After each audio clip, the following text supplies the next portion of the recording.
তরমুজ ক্ষেত থেকে পেরে যে তরমুজ খাচ্ছি আর কি, কিনে তরমুজ খাওয়া আর ক্ষেত থেকে সরাসরি ছিঁড়ে তরমুজ খাওয়ার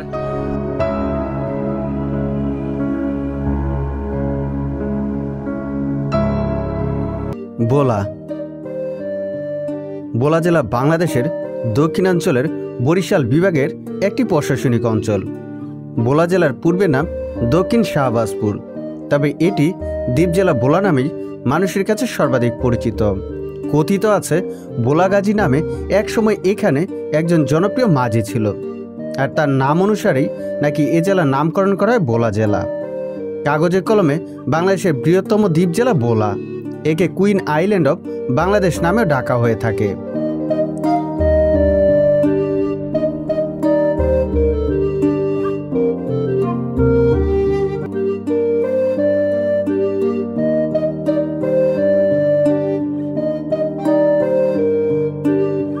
ভোলা জেলার উত্তরে রয়েছে বরিশাল জেলা ও মেঘনা নদী, দক্ষিণে বঙ্গোপসাগর, পূর্বে নোয়াখালী ও লক্ষ্মীপুর জেলা এবং মেঘনা নদী, পশ্চিমে বরিশাল ও পটুয়াখালী জেলা এবং তেঁতুলিয়া নদী।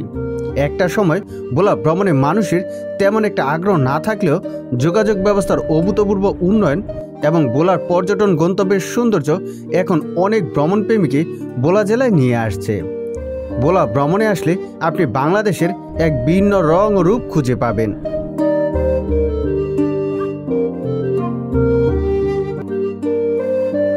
পাশাপাশি দেখতে পাবেন বাংলাদেশ তথা উপমহাদেশের সবচেয়ে বড় ওয়াচ টাওয়ার জ্যাকব টাওয়ার। এছাড়া ভোলা জেলায় আরও বেশ কয়েকটি পর্যটন স্পটের মধ্যে রয়েছে খামারবাড়ি রিসোর্ট, নিজাম হাসিনা ফাউন্ডেশন মসজিদ, ভোলার স্বাধীনতা জাদুঘর, ফাতেমা খানম মসজিদ, বোরহানউদ্দিন জমিদার বাড়ি, সৌন্দর্যে ভরা চর কুকরিমুকরি, বঙ্গোপসাগরের কুলগেশা, বালুদ্বীপ তাড়ুয়া আর মন বোলানো দ্বীপ মনপোড়া। বন্ধুরা, আমাদের 3 দিনের ভোলা জেলা ভ্রমণে প্রত্যেকটি স্থানের সম্পূর্ণ ভ্রমণ গাইডলাইন আপনাদের সামনে তুলে ধরার চেষ্টা করব।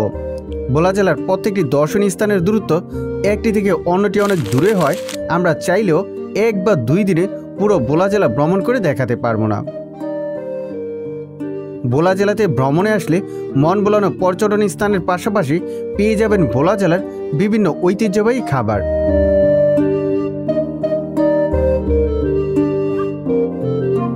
চলুন তাহলে আর কথা না বাড়িয়ে ঘুরে আসি বাংলাদেশের দ্বীপকন্যা নামে খ্যাত মায়াবী জেলা ভোলা থেকে। হ্যালো ভিউয়ার্স, আমি সুজিত, আপনাদেরকে দেশ বিদেশ ভ্রমণ গাইডের আরো একটা নতুন পর্বে স্বাগতম। তো আজ যাচ্ছে বাংলাদেশের সবচেয়ে বৃহত্তম দ্বীপ জেলা ভোলাতে উপমহাদেশের সবচেয়ে বৃহত্তম ওয়াচ টাওয়ার জ্যাকব টাওয়ার সহ রয়েছে অনেক দর্শনীয় স্থান। তো বন্ধুরা, এই পর্বে পেয়ে যাবেন ঢাকা থেকে ভোলা যাওয়ার সহজ গাইডলাইন সহ সকল দর্শনীয় স্থানের পূর্ণাঙ্গ বিবরণ। তো চলুন ভিডিওটি শুরু করা যাক। ভোলাতে আসতে হলে আপনি সরাসরি ঢাকা থেকে আসতে পারেন, আবার চাইলে বরিশাল হয়েও ভোলা আসতে পারেন। তবে আমাদের যাত্রাটা শুরু হয় ঢাকার খিলগাঁও থেকে।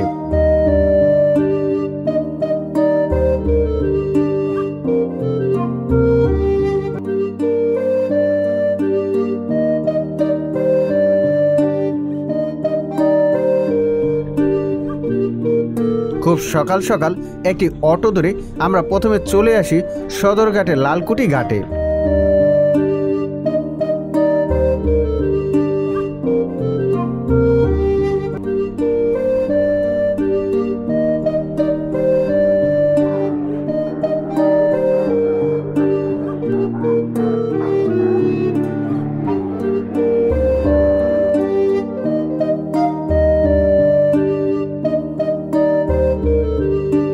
এখান থেকে একটু পরপর ভোলাগামী বেশ কয়েকটি নামকরা কোম্পানির লঞ্চ পেয়ে যাবেন, যার ভাড়াসহ সময়সূচির যাবতীয় তথ্য আমি আমার ভিডিওর ডেসক্রিপশন বক্সে দিয়ে দিচ্ছি।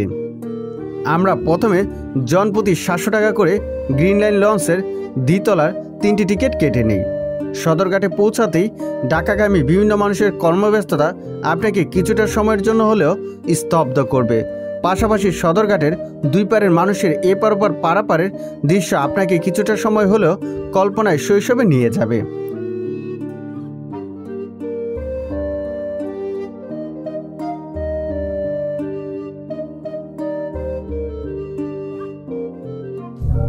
তো যাই হোক, আমার ভ্রমণ সঙ্গী হয়েছে ভোলারই একজন দাদা। তো দাদার সাথে একটু কথা বলি যে দাদা আসলে কতদিন পরে তার গ্রামের বাড়ি যাচ্ছে এবং তার ভিতরে আসলে ফিলিংসটা কেমন যে সে ঈদে বাড়ি যাচ্ছে। খুব আনন্দ লাগতেছে।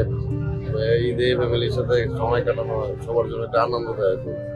আর টাকা থাকলে তো আমরা কিভাবে ইয়ে করবো, ফ্যামিলির দেশে মন ভালো লাগে না।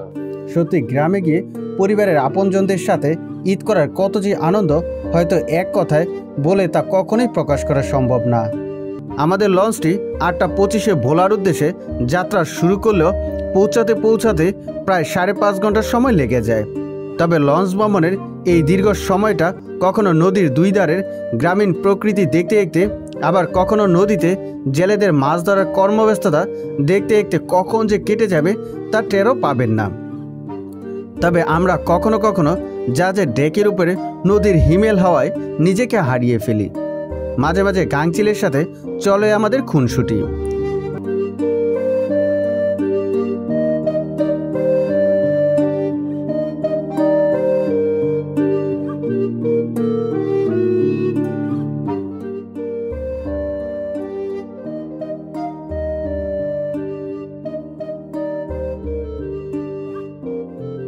তো যাই হোক, দীর্ঘ 5.5 ঘন্টার জার্নি শেষে আমরা কিন্তু সেই ভোলা ইলিশা ঘাটে নেমে গেছি অলরেডি। তো এখন এইখান থেকে কিভাবে যাবো সেটা আপনাদেরকে ধাপে ধাপে বলছি।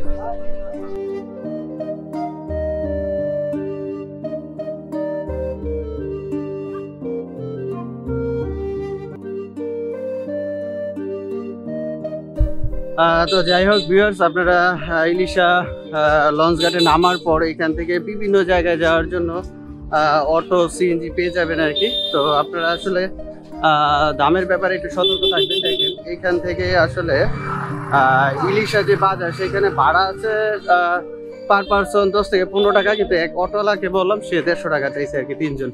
তো আপনারা ভাড়া সম্পর্কে অবশ্যই সচেতন থাকবেন। 10 থেকে 15 টাকা বাজার পর্যন্ত লাগবে।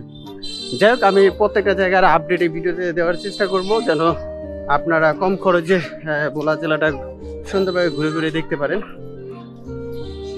ভোলা ইলিশা লঞ্চ ঘাটে পৌঁছে আপনারা চাইলে সেখান থেকে অটো কিংবা সিএনজি নিয়ে ভোলা সদরের কাছে যে কোনো একটি হোটেলে প্রথম রাত্রটি থেকে যেতে পারেন এবং সদরের আশেপাশের দর্শনীয় স্থানসমূহ সহ ভোলার জনপ্রিয় খাবারগুলো টেস্ট করতে পারেন।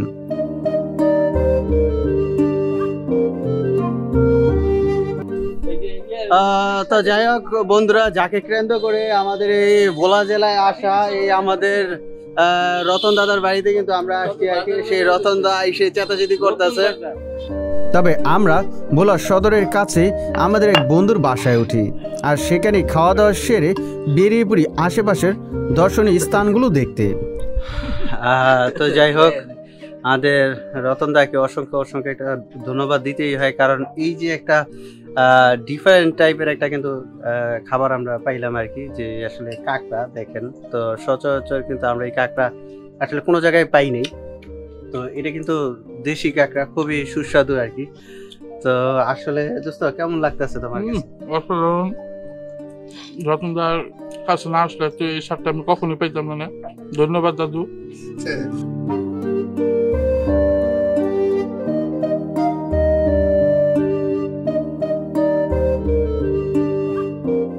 প্রথমে আমরা 150 টাকায় অটো রিজার্ভ করে চলে যাই এলাকার লোকদের কাছে খুবই জনপ্রিয় স্থান হিসেবে পরিচিত তুলাতুলি মেঘনা লঞ্চ ঘাটে।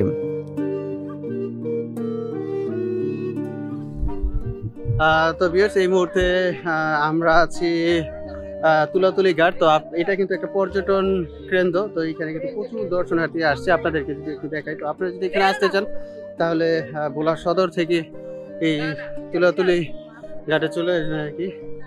তো আপনাদেরকে দেখাই যে এখানে কিন্তু প্রচুর পর্যটক।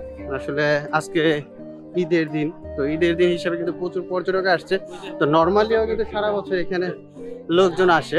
এটা নদীর মেঘনা নদীর পাড় হিসেবেও বিখ্যাত। তো এখানে চাইলে আপনি স্পিড বোট দিয়েও ঘুরতে পারবেন। তো আজকে আমাদের ভোলাতে প্রথম দিন, আসলে ওইভাবে ঘুরতে পারিনি। ওইখান থেকে আসার পরে এখানেই আমরা আসছি আর কি, ভোলা আসার পরে।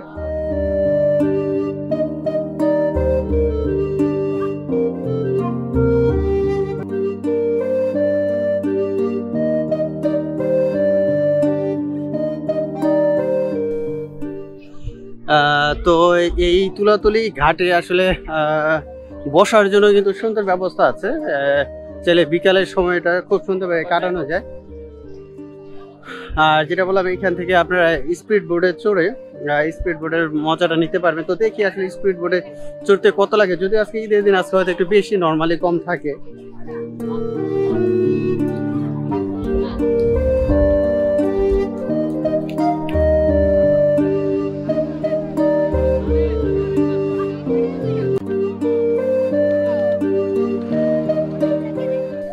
তো যাই হোক ভিউয়ার্স, এখন আমরা স্পিড বোর্ড দেখতে পাচ্ছি। স্পিড বোর্ডে আমরা চড়বো এবং চড়ে আসলে দেখবো যে আসলে কেমন লাগে আর কি। তো সবাই কিন্তু দেখেন এখানে ওঠার জন্য লাইন দিয়েছে, কিন্তু মানুষ এটা ওঠার জন্য বিচরণ। তো যাই হোক, এই স্পিড বোর্ডে চড়ার জন্য দিকে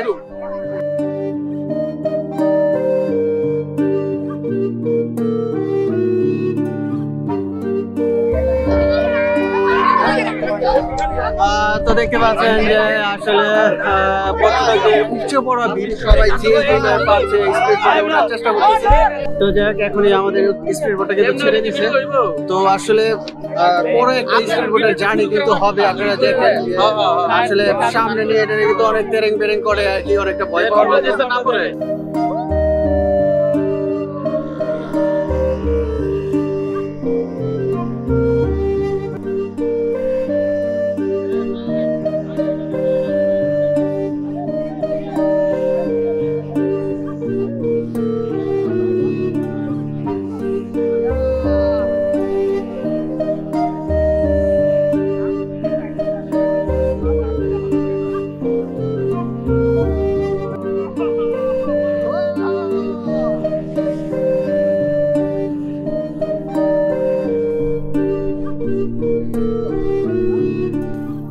তো যাই হোক, আসলে খুবই শর্ট টাইমের একটা স্পিড বোট ট্যুর হয়ে গেল আর কি। যদিও শর্ট টাইম, খুব ভালো লাগলো। তো মাত্র 50 টাকা আর কি। ঢাকা থাকতেই শুনেছিলাম মহিষের দইশ, গরুর খাঁটি দুধের তৈরি মিষ্টির জন্য ভোলা খুবই বিখ্যাত। তাই আমরা তুলাতুলি থেকে চলে আসি ভোলা সদরে মিষ্টির জন্য বিখ্যাত পল্লী ঘোষপল্লীতে।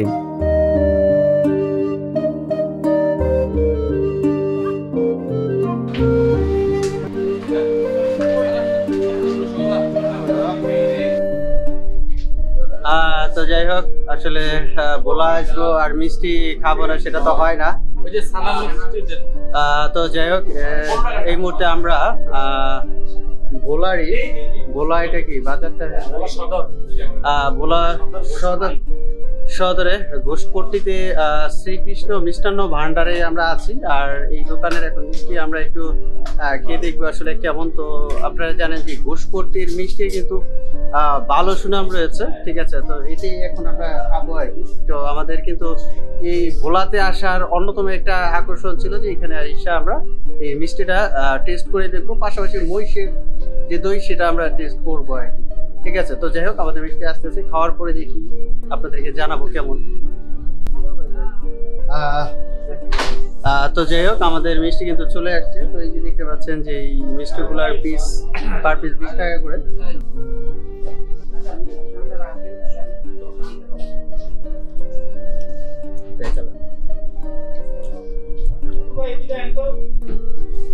সত্যি বলতে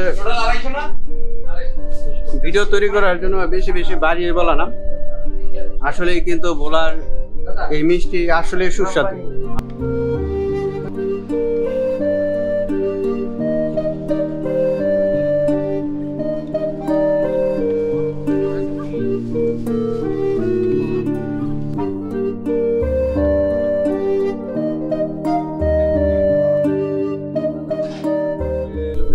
তো যাই হোক, আসলে এই দোকানে যে দাদার ব্যবহার এতটাই ভালো, আসলে কি বলবো যে সত্যি বলতে দাদা খুশি হয়ে কিন্তু আমাদেরকে যে শর্মালাইটা দিছে আর কি, নিজের পক্ষ থেকে দিছে।